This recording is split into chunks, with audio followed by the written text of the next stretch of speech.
तो हमने बेटा एल्कोहल्स और फिनॉल्स के प्रिपरेशन के रिएक्शंस किए थे, ठीक है। अब हम नेक्स्ट करने जा रहे हैं physical properties of alcohols and phenols, ठीक है। तो जो उसकी फर्स्ट फिजिकल प्रॉपर्टी है that is it's physical state. तो फिजिकल स्टेट तुम समझ सकते हो बेटा कि भाई भौतिक रूप एक तरीके से, ठीक है। तो जो हमारे लोअर मेंबर्स होते हैं, अगर हम फिजिकल प्रॉपर्टीज में देखें तो सबसे पहले हम करने जा रहे हैं उसकी फिजिकल स्टेट बेसिकली। तो फिजिकल स्टेट मतलब उसका भौतिक रूप कैसा होगा। तो देखो बेटा जो हमारे शुरू के मेंबर्स होते हैं अल्कोहल के, तुमने देखा भी है बेटा कि जो शराब होती है बेसिकली तो दैट इज एथेनॉल। तो एथेनॉल उसका सेकंड मेंबर ही है अल्कोहल का, first is methanol, second one is ethanol. तो एथेनॉल हमें रूम टेम्परेचर पर कैसा मिलता है बताओ, लिक्विड, ठीक है। तो जो लोअर मेंबर्स होते हैं वो हमारे इसके कैसे होते हैं, लिक्विड फॉर्म में मिलते हैं, ठीक है। और जो हायर मेंबर्स होंगे, हायर मेंबर्स जैसे कि जिनमें कार्बन 12 से ज्यादा हो, ठीक है ना, मतलब 11 कार्बन तक भी हमें वो कैसे मिलेंगे, लिक्विड फॉर्म में मिलेंगे। उसके बाद क्योंकि देखो जो फोर्सेस ऑफ अट्रैक्शन हैं वो थोड़ी स्ट्रॉन्ग होने लग जाती हैं तो फिर वो हमें सॉलिड फॉर्म में मिलते हैं, ठीक है बेटा। Next one is boiling point. तो बॉइलिंग पॉइंट अगर हम देखें तो बॉइलिंग पॉइंट अल्कोहल को अगर तुम ध्यान से देखोगे, ये पीछे भी हमने जब कभी हाइड्रोजन बॉन्डिंग करी है तब किया है। देखो बेटा ये हमारा क्या है, अल्कोहल में OH ग्रुप होता है, ठीक है ना, उसमें O हमारा डेल्टा नेगेटिव, H हमारा डेल्टा पॉजिटिव। अब देखो जो भी R ग्रुप है, जैसे मान लो वो एथेनॉल है तो मैंने इथाइल ग्रुप को इस तरीके से करके लिख दिया है। तो एथेनॉल एथेनॉल या कोई भी अल्कोहल है, अल्कोहल अल्कोहल आपस में हाइड्रोजन बॉन्डिंग से बेटा बंधे हुए होते हैं, ठीक है। तो जब उनके बीच में क्या होगी, हाइड्रोजन बॉन्ड होगी। इस तरीके से जब कभी भी बॉइलिंग पॉइंट का कोई क्वेश्चन आए और तुम उसके आंसर में हाइड्रोजन बॉन्डिंग वर्ड लिखना ही लिखना है, उसको शो करके भी दिखा दो, ड्रॉ कर दोगे तो वो ज्यादा तुम्हारा इफेक्टिव हो जाता है, ठीक है। तो alcohols have higher boiling point than respective haloalkanes. देखो जो भी हमारी ऑर्गेनिक कंपाउंड्स हैं, देखो एक तो कार्बोक्सिलिक एसिड्स के बीच में हाइड्रोजन बॉन्डिंग होती है, अमीन्स में प्राइमरी और सेकेंडरी अमीन्स में हाइड्रोजन बॉन्डिंग होती है, और अल्कोहल में भी क्या होती है, हाइड्रोजन बॉन्डिंग होती है। तो ये जो हमारी 3 कैटेगरी ऑफ ऑर्गेनिक कंपाउंड्स हैं, अमीन्स, प्राइमरी एंड सेकेंडरी, ठीक है, अल्कोहल्स और कार्बोक्सिलिक एसिड्स, हमेशा इनका बॉइलिंग पॉइंट बाकी जो अदर ऑर्गेनिक कंपाउंड है जैसे एल्डिहाइड है, कीटोन है, हेलोएल्केन्स हैं, ठीक है बेटा, टर्शरी अमीन्स हैं, उन बाकियों के कंपैरेटिवली हमेशा इनका बॉइलिंग पॉइंट ज्यादा होता है। और रेस्पेक्टिव हाइड्रोकार्बन से भी, भाई मेथेनॉल का मीथेन से ज्यादा होगा। समझ में आ रही बेटा बात। और अगर हम विद इन दीज कंपाउंड्स भी देखें कि जिनमें हाइड्रोजन बॉन्डिंग है तो उसमें कार्बोक्सिलिक एसिड्स का सबसे ज्यादा बॉइलिंग पॉइंट होता है। वो रीजन हम कार्बोक्सिलिक एसिड्स में ही देखेंगे और फिर उसके बाद अल्कोहल्स का होता है। जैसे वो तुम्हें सेम कार्बन एटम का बेटा एक अल्कोहल दे दे, एक एसिड दे दे, एक हेलोअल्केन दे दे, एक एल्डिहाइड दे दे, और वो कहे arrange them in increasing order of their boiling point, तो सबसे ज्यादा कार्बोक्सिलिक एसिड वाले का होगा, फिर अल्कोहल का होगा, ठीक है बेटा। तो due to intermolecular hydrogen bonding between alcohol molecules they have high boiling point then respective haloalkane and respective hydrocarbon। अभी हम उनसे कंपेयर करें क्योंकि अभी हमने उनको ही पढ़ा है, ठीक है बेटा। समझ में आगे बेटा बात, और शो करके भी दिखा सकते हो। अब इसी में हम थोड़ा थोड़ा सा अगर और भी कैटेगरी देखें, ये तो हमने जनरल अल्कोहल को ही देखा। अब विद इन अल्कोहल से अगर हम देखें तो अगर तुम आइसोमर्स में देखोगे, आइसोमर में जैसे हमने हेलोअल्केन में भी देखा था, तो एक प्राइमरी अल्कोहल, एक सेकेंडरी है और एक हमारा टर्शरी है। और अगर हैं सारे हमारे कैसे, मतलब अगर क्या कहते हैं कार्बन एटम्स का नंबर सेम है, आइसोमर्स है तो नेचुरल से बात है सेम होगा, ठीक है। तो प्राइमरी अल्कोहल का हमारा सबसे ज्यादा होगा, फिर सेकेंडरी का और फिर टर्शरी का। ये भी तुम्हें उसमें बता रखा है मैंने, है ना, क्योंकि आर ग्रुप हमारा अपने में ही जब समाता चला जाएगा बेटा, तो जो आर ग्रुप के थ्रू उनको एक फोर्सेस ऑफ अट्रैक्शन मिल सकती हैं वो कम मिलेंगी जैसे जैसे हम प्राइमरी से सेकेंडरी से टर्शरी पर मूव करेंगे, ठीक है बेटा। तो प्राइमरी का बॉइलिंग पॉइंट सबसे ज्यादा होगा, फिर सेकेंडरी का और फिर हमारा टर्शरी का, ठीक है। और औरों में भी अगर हम कंपेयर करें, देखो बेटा अगर हम मॉलिक्यूलर मास के साथ देखें वैसा ही है जैसे हमने हेलोअल्केन में किया है कि जैसे जैसे मॉलिक्यूलर मास बढ़ता जाएगा, मेथेनॉल से ज्यादा एथेनॉल का होगा, एथेनॉल से ज्यादा प्रोपेनॉल का, ब्यूटेनॉल का, इसलिए वो लिक्विड से सॉलिड भी बनते चले जाते हैं, ठीक है बेटा। तो जैसे जैसे मॉलिक्यूलर मास बढ़ेगा वैसे वैसे बॉइलिंग पॉइंट भी बढ़ता चला जाएगा। इसमें कुछ ऐसे याद नहीं रखना होता है ना। मान लो तुम्हें दो एग्जांपल दे दे कि out of pentanol and hexanol which have higher boiling point. Simple, hexanol have higher boiling point due to its high molecular mass due to more stronger intermolecular forces of attraction. ठीक है, next one is, अगर हम जैसे phenol के साथ अगर compare करें तो फिनॉल का अपने रेस्पेक्टिव क्लोरोबेंजीन से ज्यादा होगा, क्लोरोबेंजीन का अपने रेस्पेक्टिव बेंजीन से ज्यादा होगा। ठीक है, अगर हम उनमें भी इनको कंपेयर करें, क्योंकि फिनॉल फिनॉल के बीच में भी हाइड्रोजन बॉन्डिंग होती है। उसको कैसे शो करोगे? बस यहाँ एल्काइल की जगह यहाँ पर क्या लगा दो? बेंजीन रिंग बना दो। ठीक है, यहाँ पर हम एल्काइल ग्रुप की जगह क्या लगा देंगे? Benzene ring. बेंजीन रिंग का हम थोड़ा ध्यान रखते हैं, एक का नीचे लगाया तो एक का हम क्या बना देंगे? ऊपर बना देंगे थोड़ा सा, क्योंकि उसका साइज थोड़ा बड़ा है तो कंपैरेटिवली उसके हाइड्रोजन बॉन्ड थोड़ी वीक बनेगी, तो इसलिए। ठीक है बेटा, आ रही है बात समझ में? नेक्स्ट देखो बेटा, हमारा ये तो थे हमारे बॉइलिंग पॉइंट। तो हमने दो फिजिकल प्रॉपर्टी देखी, फिजिकल स्टेट और boiling point. Third one is solubility, पानी में घुलनशीलता। ठीक है, अब जब सोल्यूबिलिटी की बात है तो ये तुम्हें एक जनरल अपनी ऐसे नॉलेज से ध्यान रखो, शराब पानी में घुल जाती है? घुल जाती है। ठीक है, तो all alcohols are soluble in water. मतलब ऑल वर्ड लगाना इतना ठीक नहीं है, क्योंकि जैसे जैसे साइज बढ़ेगा तो सोल्यूबिलिटी कम होती चली जाती है। ठीक है, बट एल्कोहल्स आर, हम सिंपल कहें तो alcohols are generally soluble in water.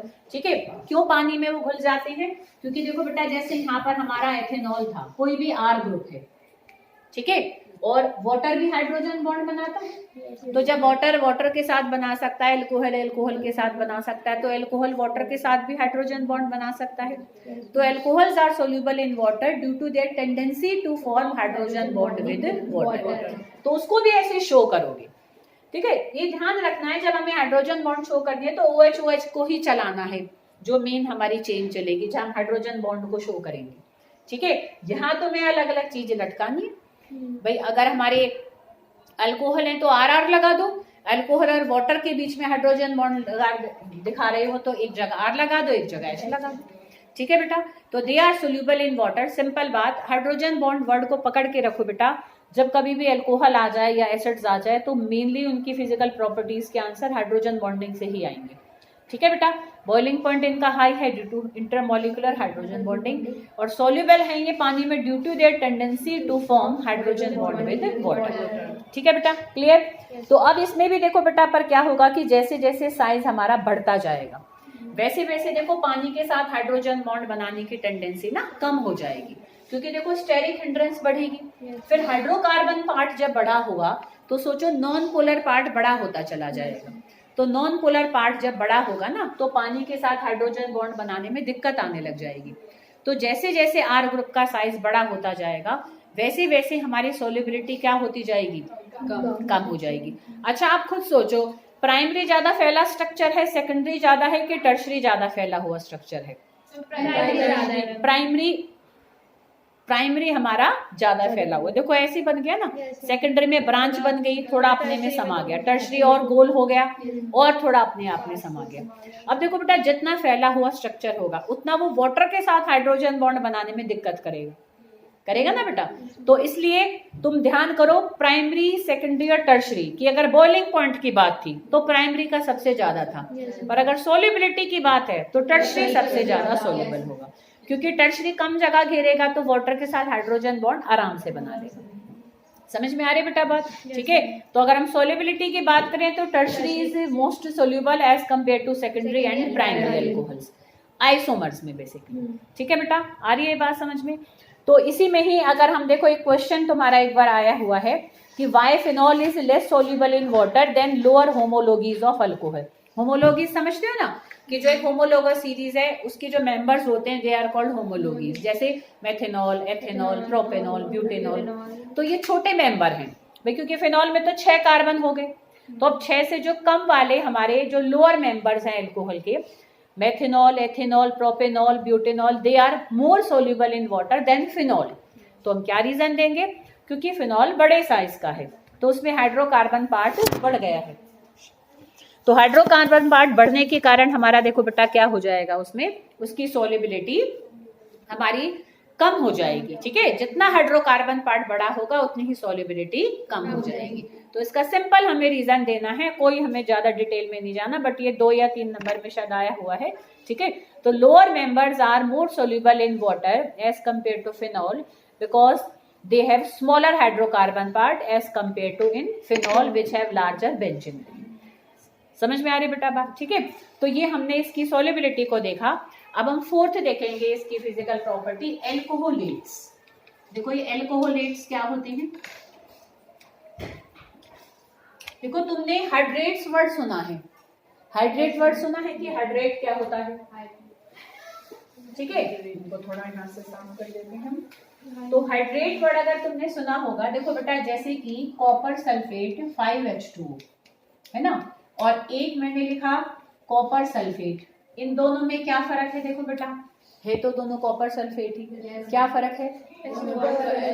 ये इसका हाइड्रेटेड साल्ट है और ये इसका अनहाइड्रेटेड साल्ट है। ये कैसा है इसका? अनहाइड्रेटेड साल्ट। ठीक है, and this is it's hydrated one.